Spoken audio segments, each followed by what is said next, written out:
It's the end of the working day, but in this district of Moscow, Maxim and his colleagues are just starting their second job, fighting Russia's spiralling AIDS epidemic. They're among about a dozen volunteers with an outreach program for drug users, handing out fresh needles, condoms and advice to help combat the spread of the disease.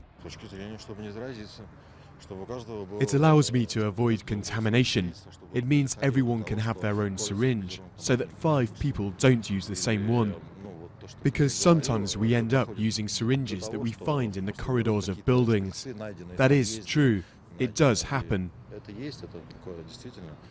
Despite their efforts, the volunteers receive no backing from the Russian state, which concentrates on treatment rather than prevention.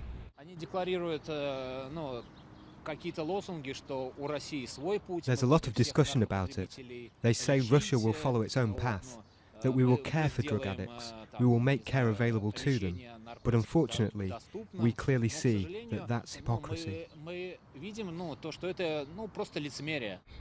The figures in Russia speak for themselves. Since 2010, the number of Russians with HIV has almost doubled to 930,000. And unless there's a change of approach, experts fear that number could hit 3 million in the next 5 years. It's not enough because it's expensive to inform, to spread information. With such little funds, it is very difficult to reach every person in Russia. But the impact of official policy, which has grown increasingly conservative under President Vladimir Putin, has also seen condoms and sex education for children shunned in favour of abstinence drives.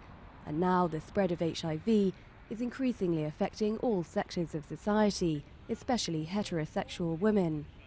It may seem a lonely battle, but the campaigners' work in fighting the disease has never been more necessary.